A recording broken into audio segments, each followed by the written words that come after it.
మారతాడంటావా? పరిస్థితులు మారుతాయా? ఈ దిగులతో ఉండొద్దు.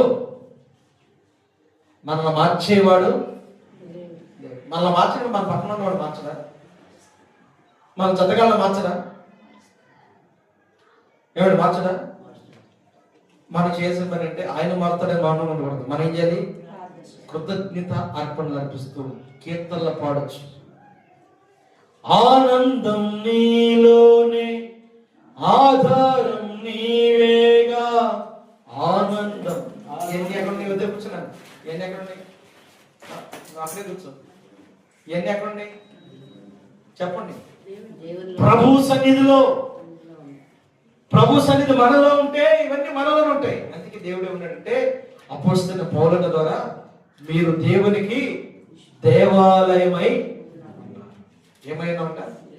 మనము దేవుని ఆలయమై ఉన్నాం. ఆమేన్, హల్లెలూయా. ప్రతిష్ఠత కలిగిన వారమై ఉన్నాం. మనం దేవునికి ప్రతిష్ఠ చేసుకోకపోతే వర్ధిల్లుతామా? రత్నం వర్ధిల్లుతామా? మనం ప్రతిష్ఠత ఎప్పుడైతే చేసుకుంటామో అంత శోధన కూడా మన చుట్టూ ఉంటుంది. పండదాసప్పమ్మ గారు, వెరీ గుడ్. ఎటు చూస్తున్నావు తెలీదు, గన్మన్ లాగా ఉన్నావు. నాయుడు గారి దగ్గర గన్మన్లు కలర్ పెట్టుకుని ఉంటారు వెనకాల, వారు బ్లాక్ కలర్ పెట్టుకుని ఉంటారు. వాళ్ళు అసలు చూస్తున్నారు నిద్రపోతున్నారు కూడా తెలియదు, చాలా అలర్ట్గా ఉంటారు కదా. అట్లా కూడా ఉంటాయి. పాస్ట్ గారు ఎట్ట చూస్తున్నావు నాకు తెలియదు. హల్లెలూయా, స్తోత్రం కలుగును. ఆనందంగా ఉన్నావా? దుఃఖంలో ఉన్నావా? ఆనందంగానే ఉన్నావా? సంతోషంగా ఉన్నావా? ప్రభు సన్నిధికి వచ్చినప్పుడు ఎట్లా ఉండాలి? ఆనందంగా ఉండాలి. మన దేవుడు మనకి ఆనందాన్ని కలగజేస్తున్నాడు.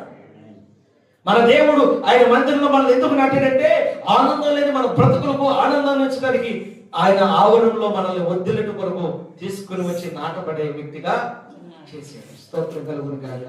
హల్లెలూయా. మూడో మాట, ఆయనను స్తుతించుడి, ఆయన నామమును గణపరచుడి. ఏం చేయాలి? స్తుతించాలి, ఆయన నామాన్ని గణపరచాలి. నీవు దేవుని సన్నిధిని స్తుతించు. రెండోది గణపరచు. అందరి మధ్య చాటు. నేను ఆరాధించే దేవుడు ఎవరు తెలుసా? నన్ను రాజుగా నడిపించింది. నేను ఆరాధించే దేవుడు ఎవరు తెలుసా? నన్ను గొప్ప స్థితిలో ఉంచే దేవుడు. ఈ స్థితి ఎప్పుడు తెలుసా? మనము ఆయన మందిరంలో నాటపడినప్పుడు.